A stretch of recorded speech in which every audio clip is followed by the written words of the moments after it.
지금까지 59명의 사망자를 낸 미국 라스베이거스 총격. 사상 최악의 피해를 낸 라스베이거스 총격 사건은 미국에서 자동 화기를 이용한 첫 사례라고 현지 언론은 전했습니다. 우리 국민 피해자는 지금까지 확인되지 않았지만 8명은 연락이 닿지 않아 외교당국이 행적 파악에 나섰습니다. 명절만 되면 막히는 도로에서 끼어들기 등을 일삼는 얌체 운전자들이 있습니다. 이렇게 얌체 운전을 하면 얼마나 빨리 갈 수 있을지 JTBC 취재진이 경찰과 전문가의 도움을 얻어 직접 실험해봤습니다. 국정원 댓글 사건을 수사 중인 검찰에 따르면 이명박 정권 당시 일부 국정원 직원들이 민간인 댓글 부대를 운영하는 과정에서 허위 보고를 통해 예산을 빼돌려온 정황이 포착됐습니다. 특히 국정원 예산 수억 원이 군 심리전단에서 휴대전화와 노트북 등을 사들이는 데도 지원된 것으로 확인됐습니다. 일찌감치 내년 6.13 지방선거 채비에 나선 정치권에선 후보군이 벌써 거론되고 있습니다. 여야 할 것 없이 당대표 직접 출마설이나 전현직 정부 고위 관계자 차출설까지 돌면서 인물 경쟁이 조기 점화하는 모습입니다. 프로야구 삼성 이승엽 선수가 오늘 대구에서 열린 넥센과의 은퇴 경기에서 연타석 홈런을 치며 팬들과 작별했습니다. 1995년 프로에 데뷔한 이승엽은 통산 최다 홈런, 최다 타점, 최다 득점 기록을 달성했습니다. 2008년 베이징 올림픽 금메달 등 국제대회에서도 대표팀의 주축 선수로 활약했습니다. 에너지를 쓰던 자동차가 수소로 에너지를 만드는 시대로 현대자동차. 시청자 여러분, JTBC 뉴스룸입니다. 오늘 뉴스룸은 미국 전역을 공포와 충격으로 몰아넣은 라스베이거스 총격 사건 소식부터 시작하겠습니다. 어제 저희가 속보로 사건을 전해드렸는데 일요일 밤의 악몽은 실로 참담했습니다. 지금까지 최소 59명이 숨지고 527명이 다친 걸로 집계됐습니다. 결국 미국 내 총기 사건 중 가장 많은 사망자를 낸 참사로 기록되게 됐죠. 게다가 범인은 처음으로 자동 화기를 이용해 무차별 살상에 나선 걸로 알려져 충격을 더하고 있습니다. 우리 정부는 미 국무부에 한국인 피해 관련한 협조를 요청한 상태인데 현재까지 연락이 닿지 않는 한인은 8명입니다. 그럼 먼저 어디서 어떻게 총탄이 날아오는지조차 가늠할 수 없었던 공포의 순간부터 연지환 기자가 되짚어보겠습니다. 공연의 절정을 알리는 함성이 비명으로 바뀌기 시작한 건 현지 시간 밤 10시 8분쯤. 첫 번째 총성은 약 10초간 이어졌습니다. 음악과 뒤섞인 총소리에 관객들이 동요하던 순간 10초 뒤 두 번째 사격이 시작됐습니다. 음악이 멈췄고 총기 난사를 알아차리고 피하려던 관객들과 사상자가 뒤엉킵니다. 한순간에 참상의 희생자와 생존자로 콘서트장은 아수라장으로 변했습니다. 목격자들은 총격이 15분가량 이어졌다고 말했습니다.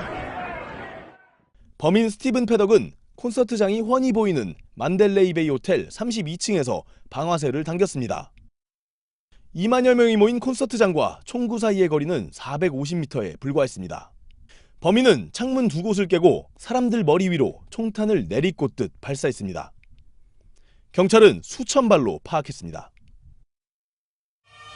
밤 10시 28분쯤 경찰 특수기동대가 도착해 29층부터 호텔 수색을 시작했습니다. 경찰의 수색은 50분간 계속됐습니다. 경찰은 범인의 집에서 19정의 총기를 더 발견했고 차량에서는 폭발물인 질산 암모늄을 찾아냈습니다. 경찰이 범행 현장인 호텔 32층을 들이닥친 밤 11시 20분 스티븐 패덕은 범행에 사용했던 23정의 총기와 함께 스스로 목숨을 끊은 채 발견됐습니다. JTBC 연지환입니다. 컨트리 뮤직 페스티벌이 정점으로 향해 가던 시각, 공연장은 순식간에 참상의 현장으로 변하기 시작했습니다. 현지에서는 킬링 필드 그 자체였다는 말까지 나오고 있습니다. 충격에 빠져있는 라스베이거스 현장을 부소연 특파원이 취재했습니다.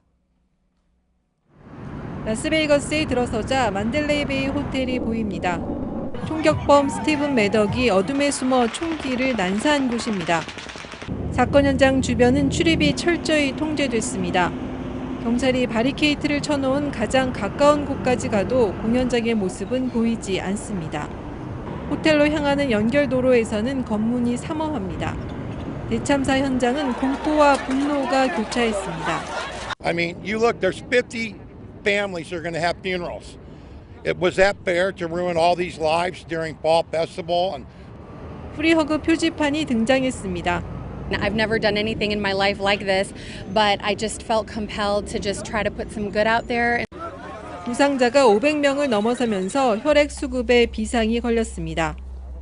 부상자와 가족들을 돕기 위해 병원 앞에 마련된 임시 공간입니다. 무료로 음식을 나눠주려는 주민들과 치료를 돕기 위해 헌혈을 하려는 사람들의 발길이 이어지고 있습니다. We had an overwhelming response, and today here we have about 100 people waiting right now, and it's already 5 or 6 p.m. We have people waiting for 5 or 6 hours. 어둠이 깔린 라스베이거스엔 여전히 무거운 침묵이 흐릅니다. Just don't feel that safe like we were feeling without the accident last day. 호텔 5개 전광판에는 화려한 영상 대신 희생자 추모의 글이 띄워졌습니다. 라스베이거스에서 JTBC 부소윤입니다. 라스베이거스 총격 사건은 여전히 범행 목적과 총기 문제에 대해서 의문점이 많습니다. 취재기자와 한 걸음 더 들어가서 얘기를 나눠보겠습니다. 국제부 백종훈 기자가 나와 있습니다.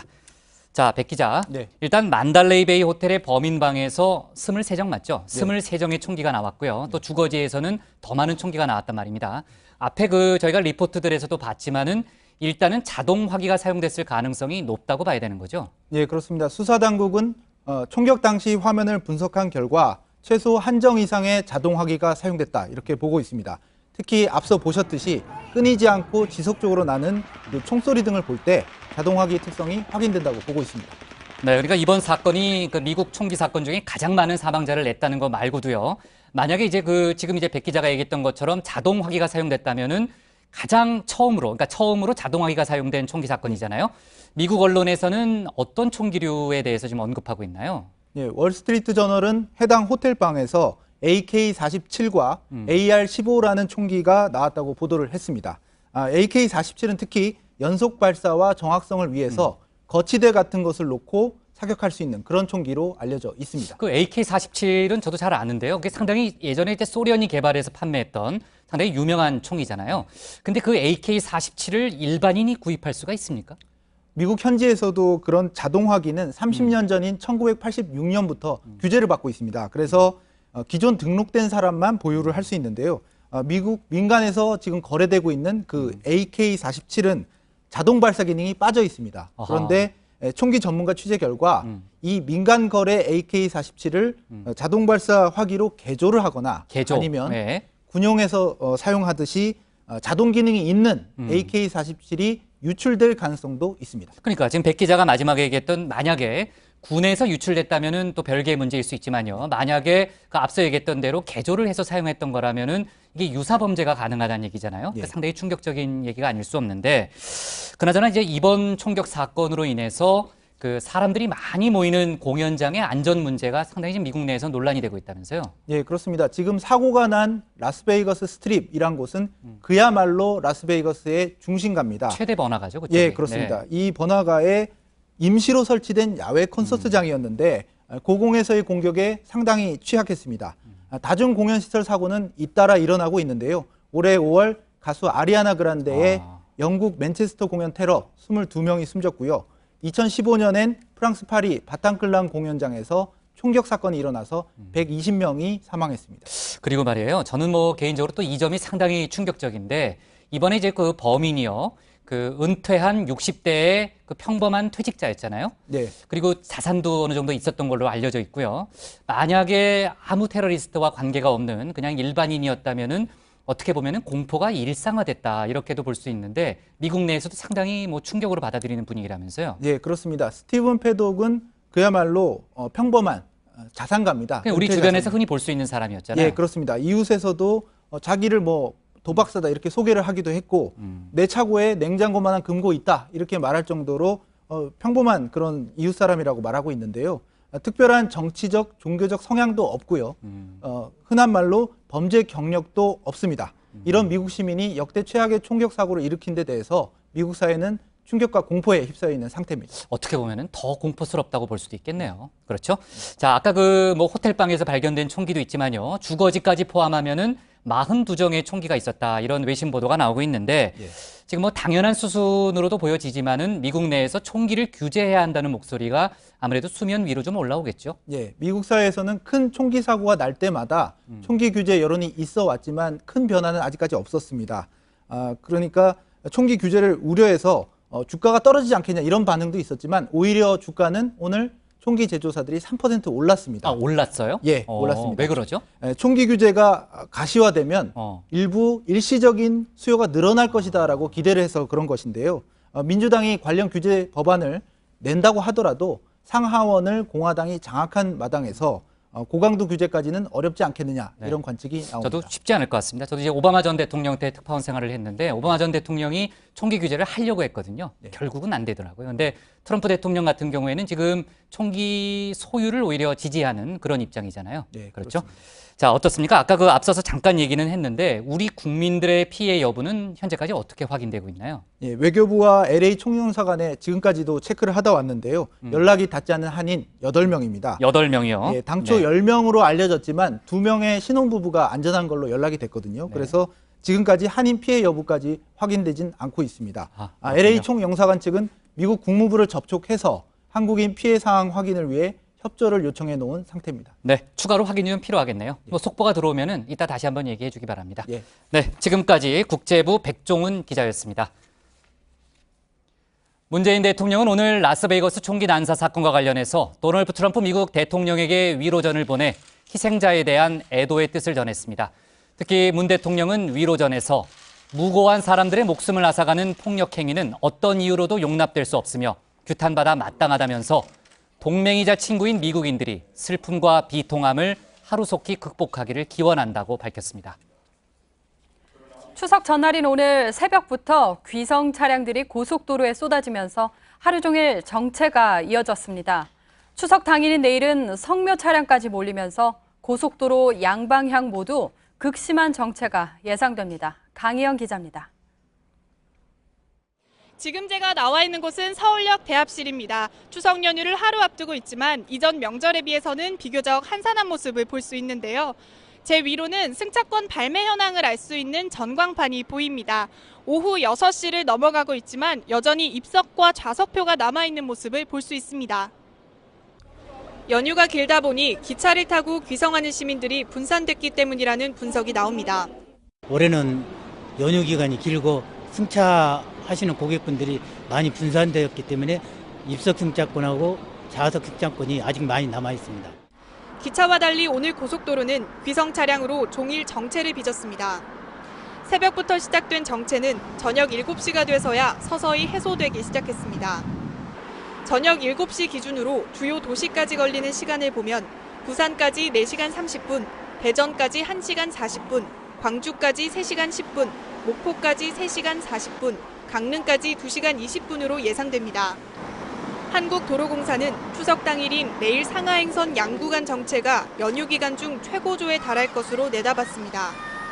추석 당일 고속도로 이용 예상 차량도 586만 대로 지난해 추석 때인 535만 대보다 50만 대 이상 늘어난 역대 최고치를 기록할 것으로 예상됩니다.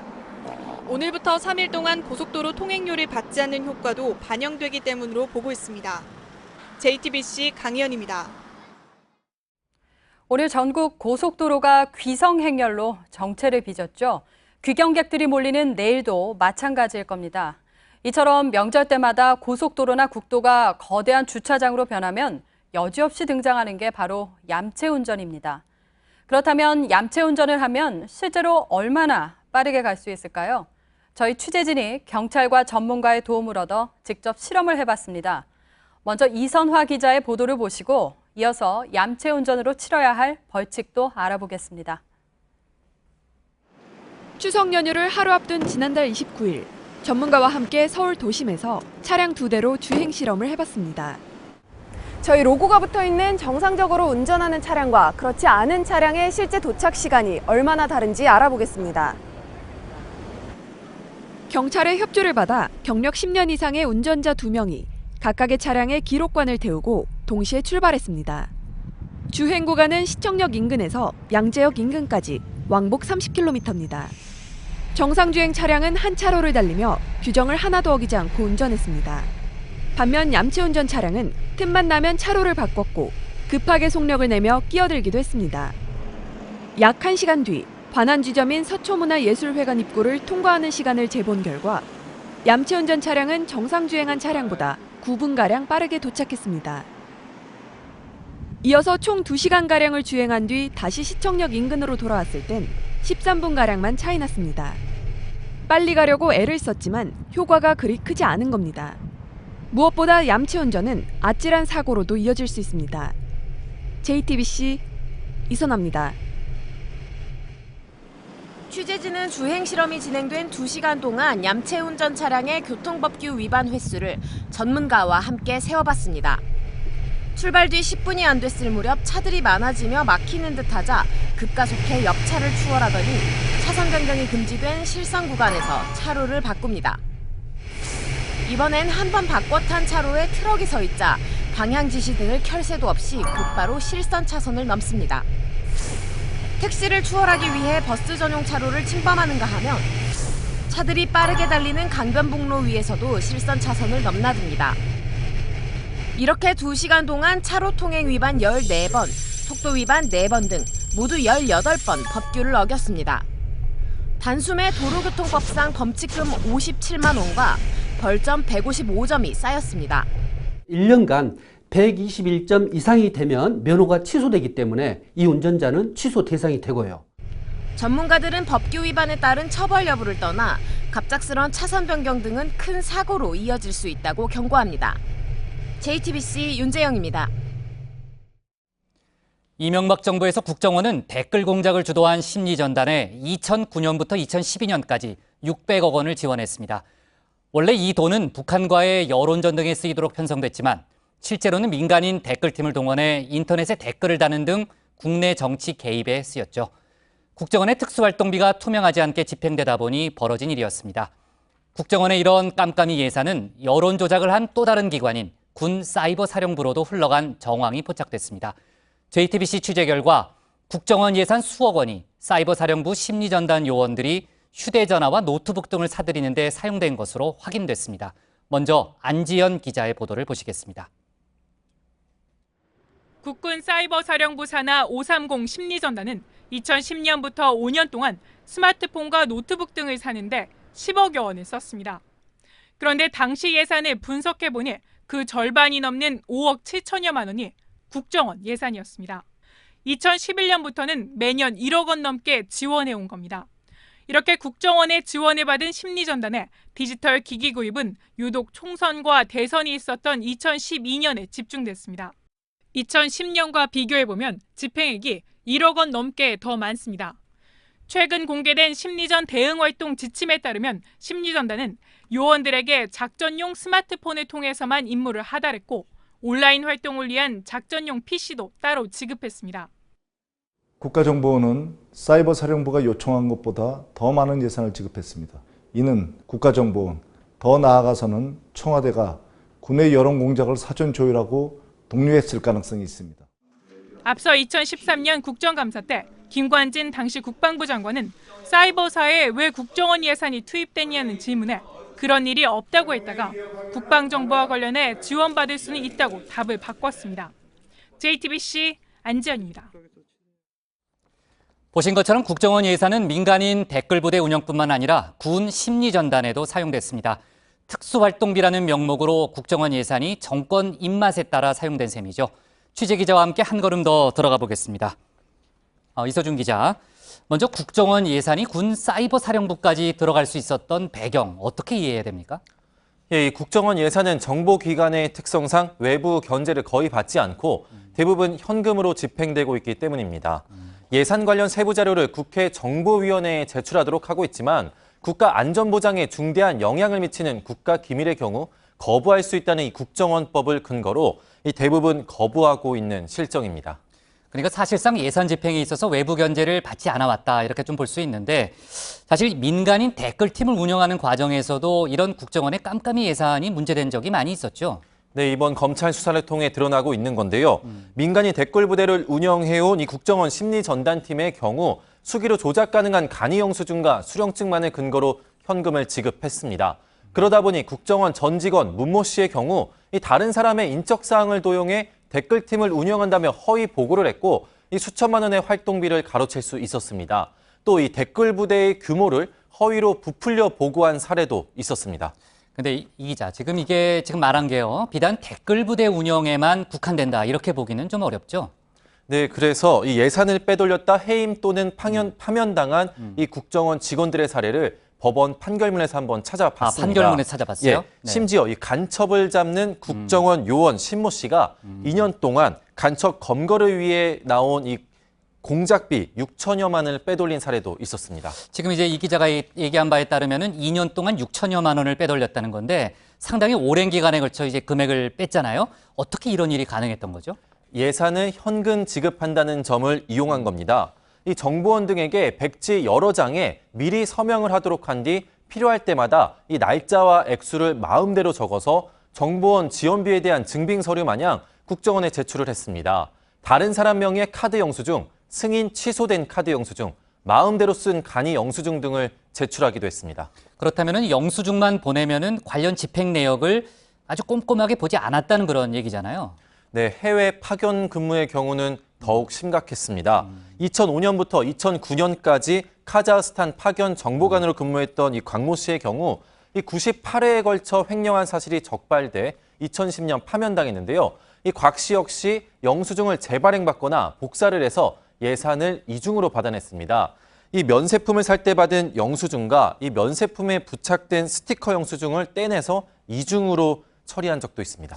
그리고 말이에요. 그 예산 사용 내역하고요. 실제 첨부된 영수증이 맞지 않는 좀 다른 경우도 많이 발견됐다면서요. 네, 이것도 이제 곽 씨의 사례인데요. 카자흐스탄의 한 지역에서 이 중요 인사를 만나 예산을 썼다면서 전혀 다른 지역의 골프장 영수증을 증빙했습니다. 골프장 사전 답사가 필요하다며 예산을 쓴 적도 있는데 앞서 곽 씨가 수십 차례나 방문을 했던 골프장이었습니다. 카자흐스탄 현지 식당에서 협조자를 만났다면서 인천공항 면세점 영수증을 증빙한 적도 있습니다. 이 직원들이 특수활동비 성격을 악용한 것도 문제지만 이 국정원에서 제대로 검증하지 않았기 때문이라는 지적도 피하긴 힘들어 보입니다. 네, 국정원 예산 관련해서는 앞으로 따져봐야 될 부분이 많이 있는 것 같네요. 지금까지 사회부의 이서준 기자였습니다. 정부는 지난 8월부터 북한의 도발 조짐을 미리 탐지할 수 있는 독자 정찰위성 개발 사업을 시작했습니다. 하지만 여기에 채택된 보안 시스템이 상대적으로 취약하다는 지적이 제기되고 있습니다. 중요한 순간에 해킹당한다면은 1조 원 규모의 킬체인용 위성 사업이 무력화될 수도 있습니다. 류정화 기자의 보도입니다. 정찰 위성은 북한의 도발을 사전에 막는 킬체인 사업의 눈 역할을 합니다. 북한의 움직임을 높은 해상도로 촬영하고 영상 정보를 빠르게 보내 우리 군이 실시간으로 대응할 수 있도록 해야 합니다. 가장 중요한 것은 보안 시스템. 군사 기밀이 빠져나가거나 중요한 시기에 시스템이 해킹을 당하면 킬체인 자체가 무력화될 수 있습니다. 그런데 우리 군이 채택한 보안 시스템이 허술하다는 지적이 나오고 있습니다. 독자 개발하는 정찰 위성에 채택한 보안 시스템은 미 국가정보국이 분류한 4단계의 비밀 등급 중 3단계에 해당됩니다. 중요하지만 기밀이 아닌 데이터를 취급할 때 쓰는 수준입니다. 미국 등 나토 회원국들이 1단계 보안 시스템을 쓰는 것과는 차이가 큽니다. 당초 국방부는 국정원 산하 국가보안기술연구소에 1, 2단계에 준하는 보안 시스템 개발을 의뢰했지만 연구소는 자체 개발 인력이 없는 상태입니다. 킬체인의 핵심 전력이 정작 보안에 취약하다는 지적입니다. 국가 보안 코드가 안 돼 있다면 저게 해킹이나 전파방에 아주 취약한데 그거에 대한 전문가조차도 지금 없다면 이건 심각한 문제가 있어요. 정부는 정찰 위성 개발에 1조 원을 투자할 계획이며 오는 2021년부터 2년간 모두 5기를 띄운다는 계획입니다. JTBC 류정화입니다. 어제 전해드린 대로 내년 지방선거는 여야 모두에게 피할 수 없는 승부처입니다. 이러다 보니 벌써부터 여당에서는 중진이나 청와대 참모 차출설이 나오고 있죠. 또 야당 지도부는 당 지지율 열세를 극복하기 위해서 외부 인사들에게 눈독을 들이고 있습니다. 이렇게 자천타천 형성된 후보군에는 누가 있을까? 먼저 수도권 상황부터 알아보겠습니다. 이윤석 기자입니다. 서울시장 후보군엔 역시 무게감 있는 정치인이 많습니다. 여당에선 박원순 시장의 재도전이 유력한 가운데 박영선, 우상호 전 원내대표와 민병두, 이인영 의원이 거론됩니다. 추미애 대표의 출마설이나 임종석 대통령 비서실장의 차출설도 사그라지지 않았습니다. 자유한국당에서도 황교안 전 총리를 내세우자는 기류가 있고 시장 선거 경험이 있는 나경원 의원도 거론됩니다. 다만 홍준표 대표 측은 홍정욱 전 의원 같은 세대 교체 카드를 선호합니다. 국민의당과 바른정당에선 아예 안철수, 유승민 대표의 차출론이 돕니다. 경기지사 대진표에선 바른정당 남경필 지사가 고정값입니다. 아들 마약 사건에도 정면 돌파를 택한 겁니다. 이에 맞설 민주당 카드론 이재명 성남시장과 친문계 핵심 전해철 의원, 그리고 김진표, 이석현, 이종걸, 안민석 의원 등이 거론됩니다. 자유한국당에선 심재철, 원유철, 홍문종 의원이 고민 중입니다. 인천에선 유정복 시장의 재도전 의지가 강합니다. 여기에 민주당에선 박남춘, 윤관석, 홍영표 의원이, 국민의당에선 문병호 전 의원이 도전장을 내밀 전망입니다. JTBC 이윤석입니다.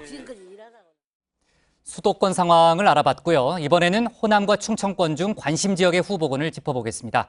이들 지역에서는 민주당과 국민의당 중진들끼리의 맞대결이 일단 예상됩니다. 이어서 이희정 기자의 보도입니다. 호남에선 지키려는 민주당과 지난 총선 때 열기를 되살려 빼앗으려는 국민의당의 신경전이 예상됩니다. 광주의 경우 여당에선 윤장현 시장의 재선 도전이 확실한 가운데 강기정 전 의원, 이용섭 일자리위원회 부위원장 등 중진들의 출마가 거론됩니다. 여기에 맞설 국민의당 카드로도 비대위원장 출신 박주선 의원, 김동철 원내대표 등 전현직 당 지도부의 이름이 나옵니다. 공석인 전남지사 자리를 놓곤 민주당에선 김영록 농림부 장관과 재선의 이계호 의원이 경쟁 구도가 예상되는 가운데 국민의당에선 역시 당대표 출신 박지원 의원과 원내대표 출신 주승용 의원, 재선의 황주홍 의원의 이름이 나옵니다. 어떻게 대진표가 짜여도 호남에선 결국 민주당과 국민의당의 중진 간 대결이 불가피할 전망입니다. 충청권에선 안희정 충남지사의 거취가 관심사입니다. 안 지사가 중앙무대 진출로 진로를 정하면 여당에선 곧바로 양승조 의원, 박수현 청와대 대변인 등이 출사표를 던질 가능성이 큽니다. 자유한국당에선 MB계인 정진석 의원과 홍문표 사무총장, 부지사 출신 이명수 의원 등의 이름이 거론됩니다. 대전시장은 권선택 현 시장의 선거법 위반 재판이 남아있어 여야 모두 출마 예상자가 유동적입니다. JTBC 이희정입니다. 그럼 남은 대구 경북 또 부산 경남에서 거론되는 후보군과 관련해서는요. 정치부 윤영탁 기자와 점검해 보겠습니다. 자, 윤 기자, 흔히 TK, PK라고 저희가 이제 이니셜을 따서 부르는데요. 이 두 지역이 반드시 일치하는 건 아니지만은 그건 전통적으로 봤을 때는 일단은 자유한국당의 강세가 점쳐지는데 지금 상황은 어떻습니까? 네, 그렇습니다. 지난달 말 실시한 리서치뷰의 조사 결과를 먼저 보시면요. 내일이 지방선거라면 어느 당 후보를 찍겠느냐 이런 질문에서 TK는 유일하게 한국당이란 응답이 민주당을 앞선 지역입니다. 하지만 그 격차는 4%포인트에 그쳤고 PK의 경우엔 민주당이란 응답이 한국당 후보란 응답보다 2배 정도 높기도 했습니다. 네, 그러니까 지금 말한 조사대로라면 일단 TK와 PK의 민심은 조금 차이가 있는 그런 상황인데, 자, 어쨌든 정치권이 TK와 PK 지역에 상당히 주목하고 있는 건 사실이고요. 먼저 이제 PK 지역, 그러니까 부산 경남 지역의 후보군부터 살펴보면은 어떤 사람들이 거론되고 있나요?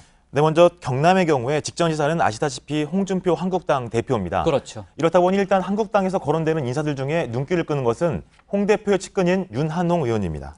근데 사실 이제 경남지사 얘기를 했는데요. 네. 그 경남지사 관련한 또 하나의 관심사는 문재인 대통령의 최측근이라고 할 수 있는 김경수 의원이 출마할 거냐 안 할 거냐 그 부분일 텐데 어떻게 봐요?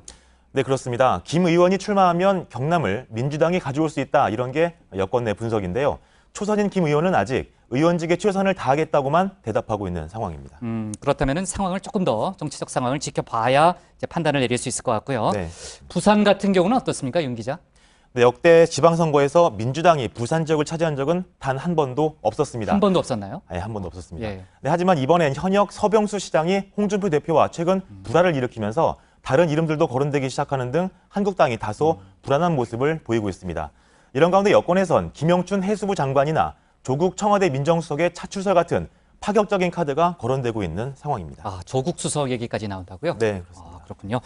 자, 그러면 이번에는 그 대구 경북 이제 TK 지역도 좀 살펴봐야 될 텐데 역시 이제 최대 관심사는 이제 TK 지역 내에서도 박근혜 전 대통령의 정치적 고향이라고 할 수 있는 대구 지역 아닌가요? 어떻습니까? 네, 맞습니다. 그쪽 상황이. 네, 일단 한국당에선 현역인 권영진 시장의 재선 도전이 유력하게 점쳐지고 있습니다. 여기에 이재만 최고위원 등이 출마 의사를 밝힌 상태입니다.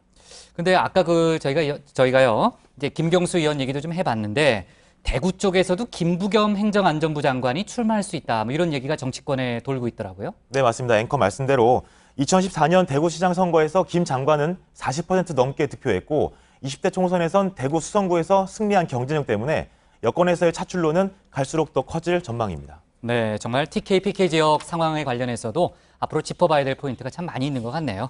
네, 지금까지 정치부의 윤영탁 기자였습니다. 올해 노벨 물리학상은 라이너 바이스, 베리베리 씨, 킴손 등 3명이 공동으로 수상했습니다. 스웨덴 왕립과학원 노벨위원회는 아인슈타인이 주장한 중력파를 관측한 공로로 이들에게 노벨상을 수여한다고 밝혔습니다. 역대 가장 강력한 규제로 꼽히는 파리 부동산 대책이 시행된 지 2달이 지났습니다. 일단 거래가 급감하고 집값 급등세도 꺾이는 등 외견상으론 급한 불은 껐다는 평이지만 잔불이 다시 살아나는 것 아니냐는 지적도 있습니다. 서울 재건축 단지를 중심으로 다시 오름세를 보이고 있고 전셋값도 꿈틀거리며 풍선 효과 조짐을 보이고 있어서입니다. 정부는 추석 연휴가 끝난 뒤 보완책을 내놓을 예정입니다. 먼저 이주찬 기자가 현장을 둘러봤습니다. 서울 아파트값이 완만하지만 한 달째 오름세를 이어가고 있습니다. 서울 송파구 잠실주공 5단지의 50층 허용과 강남 반포 재건축 시공사 선정 등 얼어붙었던 강남권을 중심으로 가격 상승을 끌었기 때문입니다. 특히 강동구 둔촌동 주공아파트 단지는 잇따른 호재에 가격이 다시 치솟고 있습니다. 파리 부동산 대책 이후 최고 1억 원까지 떨어졌던 둔촌동 주공아파트 단지는 최근 최고가를 기록했던 석 달 전 시세를 회복했습니다. 파리 대책 이전 수준 거의 다 올라왔어요. 실질적으로 관심 요즘 들어와서 전화 오시는 분들을 갖고 있어요. 재건축 지역들은 확실하게 확보가 되니까 그러니까 더 사자 이런 취지예요. 서울 지역 신규 분양도 과열되고 있습니다. 지난달 초 마감한 신반포 센트럴자이는 168대 1을 기록했고 파리 대책 후 서울에서 처음 분양한 공덕동 SK 리더스뷰는 34.6대 1로 1순위 전타임 모두 마감했습니다. 청약문이 좁아진 데다 분양가 상한제 시행을 앞두고 건설사들이 분양가를 낮추자 수요가 몰려든 것입니다. 시중 시세보다가 분명히 분양 가격이 낮기 때문에 이 아파트에 당첨만 된다면은 로또라는 말이 분명히 입증이 될 것 같습니다. 전셋값도 꿈틀거리며 심상치 않은 분위기입니다. 다주택자들이 집을 내놓기보다 장기 보유 쪽으로 돌아섰고 주택담보대출 한도가 줄자 무주택자들이 전세 쪽으로 돌아서고 있기 때문이란 분석입니다. JTBC 이주찬입니다. 이처럼 파리 대책에도 재건축이 꿈틀대고 전셋값이 오르자 정부는 추석 이후에 추가 대책을 내놓기로 했습니다. 주거복지 로드맵과 가계부채 종합대책인데 이번에도 다주택자를 겨냥하고 있습니다. 김동연 경제부총리도 경고장을 날렸습니다. 부동산 시장이 불안정한 모습을 보일 경우 초과다주택 보유자에 대한 보유세 인상을 배제하지 않겠다고 밝혔습니다. 이태경 기자입니다. 국토교통부가 발표할 주거복지 로드맵의 핵심은 전월세값 안정입니다. 우선 세입자의 임대기간 연장 권리를 보장하는 계약갱신 청구권제 도입이 검토되고 있습니다.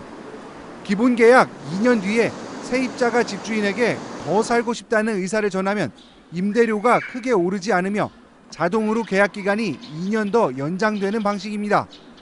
이와 함께 범부처 차원 전산망 구축으로 전체 임대사업자의 75%까지 임대 형태 등 현황을 파악한 뒤 현재 15%에 불과한 다주택자 임대사업자 등록 비중을 끌어올리기로 했습니다. 또 민간 분양주택의 신혼부부 특별공급 비중을 현재 10%에서 20%로 2배 늘리기로 했습니다. 서울에서 성남 분당구 등으로 확대 지정한 투기 과열지구도 하리 대책의 풍선 효과가 커질 경우 부산 등 다른 모니터링 지역으로 확대할 수 있습니다. 가계부채 종합대책에는 다주택자의 주택담보대출 만기를 일정 기간으로 제한하는 방안이 검토되고 있습니다. 이처럼 부동산 시장은 정부의 일관된 규제 신호로 전반적으로 거래가 줄고 보합세를 이어갈 가능성이 큽니다. 그러나 서울 강남 재건축 등 일부 인기 지역에만 수요가 몰리고 지방의 비인기 지역은 침체되는 양극화 현상이 갈수록 뚜렷해지고 있어 지역별 맞춤형 대책이 필요하다는 지적이 나옵니다. JTBC 이태경입니다. 추석을 맞은 건 동물들도 마찬가지입니다. 햇과일과 송편도 먹고 가족들을 기다리기도 합니다. 올해 태어난 아기 동물들의 첫 번째 추석 맞이 현장에 오선민 기자가 다녀왔습니다. 평균 시속 900m로 움직이는 나무늘보가 거꾸로 매달려 바나나를 먹고 있습니다. 엄마 품에 안긴 새끼 나무늘보도 어미를 따라 입을 벌려봅니다. 오랑우탄 축복이는 오렌지, 사과, 포도 등 평소 좋아하는 과일로 차려진 구절판을 보고 신이 납니다. 사육사의 품에 안겨 우유를 먹고 있는 아기 사자 서리는 태어난 지 2달 만에 추석을 맞았습니다. 지난달 17일 대구 라이온즈 파크에서 만난 이승엽 선수가 자신의 별명인 전설에서 따서 직접 이름을 지어줬습니다. 서리의 추석 선물은 닭고기를 갈아 만든 고기 송편입니다. 사육사의 셔츠 주머니에 들어갈 정도로 작은 아기 황금머리 사자 타마린. 전 세계에 1만 마리도 채 되지 않는 멸종위기 1급 동물입니다. 타마린이 손가락보다 작은 티스푼으로 떠준 먹이를 먹고 있습니다. 아기 사자 서리와 같은 달 태어났지만 서리와 달리 이름도 가족도 없습니다. 앞팔의 뼈가 휘어져 자라는 장애를 갖고 태어나 어미에게 버림받았기 때문입니다. 팔의 기능을 온전하게 사용하지 못하는 상태였고 지금은 재활훈련을 통해서 거의 정상에 가까운 상태로 회복한 상태입니다. 56g으로 태어났지만 2달 만에 157g이 될 정도로 건강해진 타마리는 추석이 지나면 다시 가족들 품으로 돌아갈 예정입니다. JTBC 오선민입니다. 이번 연휴 기간 동안 제주를 찾는 관광객은 50만 명이 넘을 것으로 예상됩니다. 하루 5만 명꼴로 여름 성수기 때와 비슷한 수준입니다. 연휴 초반 궂은 날씨가 이어졌지만 점차 풀리면서 중국인 관광객이 급감한 제주 관광산업에 숨통을 틔워줄 것으로 기대를 모으고 있습니다. 최충일 기자입니다. 가을의 전령사 코스모스 사이로 관광객들의 웃음이 이어집니다. 연휴 초반에는 날씨도 안 좋고 또 비행기도 뜰까 말까 걱정을 많이 했는데 이렇게 잘 제주도 도착해서 지금 날씨도 너무 잘 좋아졌고 꽃밭도 너무 예뻐서 충분히 잘 즐기다 갈 수 있을 것 같습니다. 한쪽에는 바다가 보이고 다른 쪽에는 한라산이 보이는 넓은 언덕에는 메밀꽃이 가득 피었습니다. 국내 최대 넓이인 30만 평 규모의 제주 메밀밭을 찾은 관광객들은 추억을 남기기 위해 사진을 찍습니다. 이번 연휴 기간 제주도를 찾는 관광객은 52만 명으로 대부분 외국인입니다. 연휴 초반 궂은 날씨로 30여 편이 결항되거나 회항하기도 했지만 여전히 예약률은 95% 전후로 만석에 가깝습니다. 항공사들은 이 기간 정기편 2,445편 외에 61편의 특별기를 투입한 상태입니다. 숙박업소는 물론 렌터카 업체들도 쉴 틈이 없습니다. 아무래도 장기 연휴다 보니까 가족 단위 고객 중심으로 해서 한 85% 정도 이상 예약률이 올라가고 있고 아직도 계속 고객들의 문의는 많은 편입니다. 제주도는 관광객들의 대중교통 이용 편의를 위해 제주 버스터미널 등 주요 정류장에 교통안내 도우미를 배치했습니다. JTBC 최충일입니다. 부산항 간만부두 컨테이너 야적장에서 발견된 맹독성 붉은 도깨미의 추가 개미집과 여왕개미를 잡기 위해 아스팔트를 걷어내는 작업이 오늘 시작됐습니다. 정부는 붉은 도깨비가 다른 곳으로 이동했거나 추가로 유입될 가능성에 대비해 방역 활동을 강화하기로 했습니다. 김은용 전 국제올림픽위원회 IOC 부위원장이 오늘 새벽 향년 86세를 일기로 타계했습니다. 1986년 IOC 위원에 선출된 김 전 부위원장은 대한체육회장과 IOC 집행위원 등을 역임했고 1988년 서울올림픽 개최와 2002년 한일 월드컵 유치에 기여했습니다. 2000년 시드니올림픽 개회식에서는 남북선수단의 동시 입장을 성사시켰습니다. 미국 자유아시아 방송은 중국의 대북 소식통을 인용해 북한이 개성공단 내 의류 공장을 은밀히 가동하고 있다고 보도했습니다. 보도에 따르면 가동되고 있는 공장은 의류 공장 19개로 북한 내수용뿐 아니라 중국에서 발주한 임가공 물량을 소화하고 있습니다. 이 매체는 북한이 보안을 위해 공장 불빛이 새어나가지 않도록 가림막으로 차단했다고도 전했습니다. 영원한 홈런왕으로 불리는 삼성 이승엽 선수가 오늘 은퇴 경기에서 연타석 홈런을 치며 팬들에게 작별 인사를 했습니다. 한국 야구의 숱한 명장면들을 함께한 이승엽은 이제 살아있는 전설로 남게 됐습니다. 전영희 기자입니다. 2006년도 WBC 일본과의 경기에서 역전 결승 홈런. 그 2008년에 한일전에 결승 홈런. 2002년 한국 시즌 때 3런 홈런 친 게 너무 기억에 너무 많이 남아요. 기억은 기록보다 강합니다.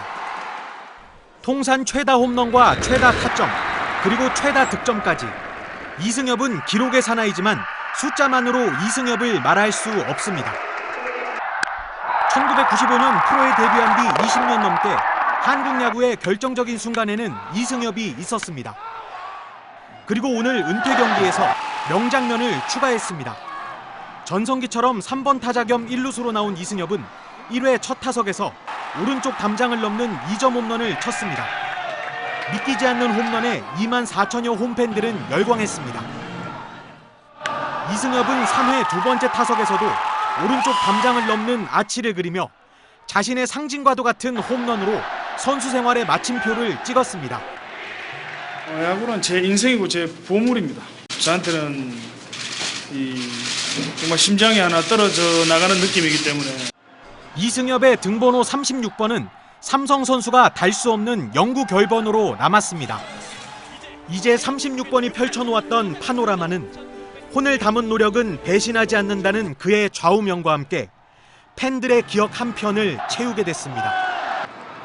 JTBC 전영입니다. 프로야구 기아 타이거즈가 정규 시즌 마지막 날 화끈한 승리로 우승을 확정했습니다. 7개월의 대장정을 마무리한 프로야구는 이틀 뒤 가을 야구를 시작합니다. 온누리 기자입니다. 기아의 축포는 일찌감치 터졌습니다. 0대0으로 팽팽하던 3회 초, 기아는 오른쪽 담장을 넘어가는 이명기의 투런 홈런으로 우승에 한 발짝 다가섰습니다. 5대1로 앞선 5회 초엔 나지완이 2점짜리 시원한 홈런을 쳐 우승의 쐐기를 박았습니다. 수비도 물샐 틈이 없었습니다. 특히 기아 김선비는 안타성 타구를 지우는 호수비로 선발 헥터의 어깨를 가볍게 했습니다. 헥터는 탄탄한 수비에 힘입어 7이닝 2실점 호투하며 시즌 20승고지에 올랐습니다. 기아가 KT를 10대2로 이겨 정규 시즌 마지막 날 우승을 확정해 한국 시리즈에 직행합니다. 기아의 정규리그 우승은 2009년 이후 8년 만입니다. 기아는 올 시즌 양현종과 헥터가 동반 20승을 달성했고 3할 타자를 7명이나 배출했습니다. 기아와 마지막 날까지 선두 싸움을 펼쳤던 두산은 SK를 만나 6회까지 앞섰지만 7회에 SK에 석점을 내줘 2대3으로 역전패했습니다. 마지막 날까지 계속됐던 3위 싸움의 승자는 롯데였습니다. 롯데는 LG에 4대2로 이겨 준플레이오프 직행을 확정했습니다. NC는 한화와 12회 연장 끝에 8대8로 비겼습니다. 프로야구는 5일 NC와 SK의 와일드카드 결정전을 시작으로 가을 야구 막을 올립니다. JTBC 온누리입니다. 추석인 내일은 서울 아침 기온이 12도까지 내려가 오늘보다 조금 더 쌀쌀하겠습니다. 전국적으로 흐려서 중부와 전북 지역에서만 구름 사이로 달을 볼 수 있을 전망입니다. 오늘 저희가 준비한 소식은 여기까지입니다. 저희는 내일도 최선을 다하겠습니다.